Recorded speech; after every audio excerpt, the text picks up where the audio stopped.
வணக்கம். நம்ம எல்லார்கிட்டயுமே பேங்க் அக்கவுண்ட் கண்டிப்பா இருக்கும் இல்லையா? நமக்காகவே ரிசர்வ் பேங்க் ஒரு செம்ம ஹாப்பி நியூஸ சொல்லியிருக்காங்க. இந்த மினிமம் பேலன்ஸ் அபராதம்னு ஒரு பெரிய தலைவலி இருந்துச்சுல்ல, அதுக்கு இப்போ ஒரு முடிவு வந்திருக்கு. வாங்க அது என்னன்னு டீடைலா பாப்போம். உங்க பேங்க் பேலன்ஸ் நீங்க யூஸ் பண்ணாமே குறையறத நோட் பண்ணிருக்கீங்களா? நம்மள நிறைய பேருக்கு இது நடந்திருக்கும்.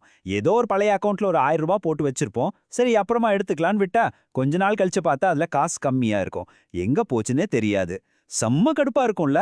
சோ அந்த கேள்விக்கு தான் இன்னைக்கு நம்ம பதில பார்க்க போறோம். சரி, முதல்ல இந்த மினிமம் பேலன்ஸ் பிரச்சனை. அது ஏன் ஒரு பெரிய தலைவலின்னு சொல்றோம்னு பார்க்கலாம். இது நிறைய பேருக்கு ஒரு பெரிய பாரமாவே இருந்திருக்கு. அதுதான் உண்மை.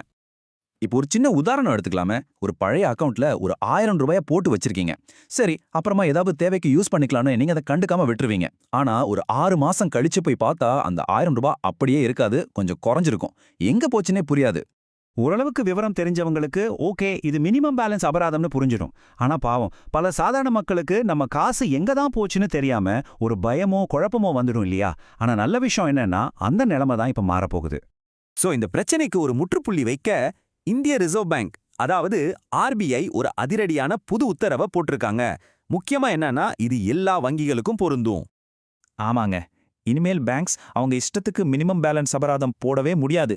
இந்த புது ரூல்ஸ் நம்மள மாதிரி கஸ்டமர்ஸை பாதுகாக்கிறதுக்காகவே கொண்டு வந்திருக்காங்க. இந்த புது ரூல்ல நாம கவனிக்க வேண்டிய ஒரு முக்கியமான வார்த்தை இருக்கு. அதுதான் செயலிழந்த கணக்கு, அதாவது இன்ஆக்டிவ் அக்கவுண்ட்னு சொல்லுவாங்க. அப்படின்னா என்னன்னா ரொம்ப சிம்பிள். உங்க பேங்க் அக்கவுண்ட்ல 2 வருஷமா நீங்க பணம் போட்டோ எடுத்தோ இல்ல வேற எந்த ஒரு சின்ன டிரான்சாக்ஷன் கூட பண்ணலன்னா உங்க அக்கவுண்ட் இன்ஆக்டிவ் அப்படின்னு மாறிடும். சரி, ஒரு அக்கவுண்ட் அப்படி இன்ஆக்டிவ் ஆயிடுச்சுன்னா என்ன ஆகும்? அப்போதான் ஆர்பிஐயோட புது ரூல்ஸ் உள்ள வருது. அது அந்த மாதிரி அக்கவுண்ட்ஸை எப்படி பாதுகாக்குதுன்னு இப்ப பார்க்கலாம். இந்த நம்பரை நல்ல மனசுல வச்சுக்கோங்க. 2 வருஷம். இதுதான் அந்த மேஜிக் நம்பர். நீங்க ஒரு அக்கவுண்ட்டை 2 வருஷமா தொடாம விட்டீங்கன்னா போதும், அதுக்கு மேல ஃபைன் போடுற உரிமையை பேங்க் இழந்துடும். இதுதாங்க இந்த ரூல்லயே ரொம்ப ரொம்ப முக்கியமான விஷயம். அதாவது ரொம்ப தெளிவா சொல்லணும்னா உங்க அக்கவுண்ட் 2 வருஷத்துக்கு மேல இன்ஆக்டிவா இருந்தா அதுல மினிமம் பேலன்ஸ் இல்ல அப்படிங்கிற ஒரு காரணத்தை சொல்லி பேங்கால 1 ரூபாய் கூட ஃபைன் போட முடியாது. உங்க பணம் அப்படியே சேஃபா இருக்கும். ஆனா இதுல சில எக்ஸெப்ஷன்ஸ், அதாவது விதிவிலக்குகள் இருக்கு. அதையும் நம்ம தெரிஞ்சுக்கணும். இப்போ ஸ்டூடெண்ட்ஸ் ஸ்காலர்ஷிப் வாங்குறதுக்காக ஓபன் பண்ண அக்கவுண்ட்ஸ், இல்ல அரசாங்கத்தோட நலத்திட்ட உதவிகள் வர அக்கவுண்ட்ஸ், இதுல எல்லாம் 2 வருஷத்துக்கு மேல டிரான்சாக்ஷன் இல்லனாலும் கூட அதை இன்ஆக்டிவா கருத மாட்டாங்க. ஏன்னா அதெல்லாம் ஒரு ஸ்பெஷல் பர்பஸ்க்காக இருக்கிற அக்கவுண்ட். இந்த புது ரூல்ஸ் வெறும் அபராதத்தை நிறுத்துறது மட்டும் இல்ல, அதுக்கும் மேல நம்மள மாதிரி கஸ்டமர்ஸ்க்கு இன்னும் சில நல்ல விஷயங்களையும் கொண்டு வந்திருக்கு. வாங்க அது என்னன்னு பார்க்கலாம். இங்க பாருங்க, இந்த ஒப்பீட்டை பார்த்தாலே உங்களுக்கு புரியும் இது எவ்வளோ பெரிய மாற்றம்னு. பழைய சிஸ்டம்ல இன்ஆக்டிவ் அக்கௌண்ட்டுக்கு ஃபைன் போடுவாங்க, அதை திரும்ப ஆக்டிவேட் பண்ணவும் தனியா காசு கேட்பாங்க. நமக்கு சொல்லணும்னு அவசியமும் இல்ல. ஆனா இப்போ ஆர்பிஐயோட புது ரூல் படி இன்ஆக்டிவ் அக்கௌண்ட்டுக்கு 0 அபராதம்.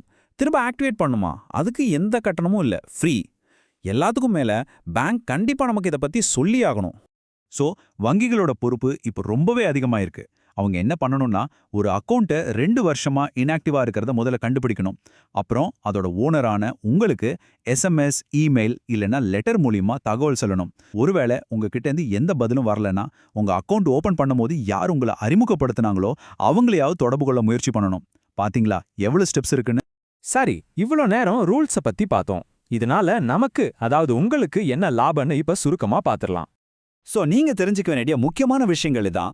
1, உங்க பழைய யூஸ் பண்ணாத அக்கவுண்ட் இனிமே அபராதத்துல இருந்து சேஃப். 2, நீங்க அந்த இன்ஆக்டிவ் அக்கவுண்ட்டை திரும்ப ஆக்டிவேட் பண்ண ஒரு பைசா கூட செலவு பண்ண தேவையில்ல, அது முற்றிலும் இலவசம். 3, முன்னாடி இன்ஆக்டிவா இருந்த காலத்துக்கெல்லாம் சேர்த்து இப்ப ஃபைன் போட முடியாது. கடைசியா 4வது, உங்க அக்கவுண்ட் இன்ஆக்டிவ் ஆகுதுன்னா அதை பத்தி உங்களுக்கு தகவல் சொல்ல வேண்டியது பேங்கோட கடமை. ஆக மொத்தம் இந்த மினிமம் பேலன்ஸ் அபராத பிரச்சனைக்கு ஒரு சூப்பரான தீர்வு கிடைச்சிருக்கு. சரி, இப்போ இது சரியாயிடுச்சு. இதே மாதிரி பேங்க்ஸ் வசூலிக்கிற வேற எந்த கட்டணங்களை எல்லாம் மாத்தி அமைக்கணும்னு நீங்க நினைக்கிறீங்க? கொஞ்சம் யோசிச்சு பாருங்களேன்.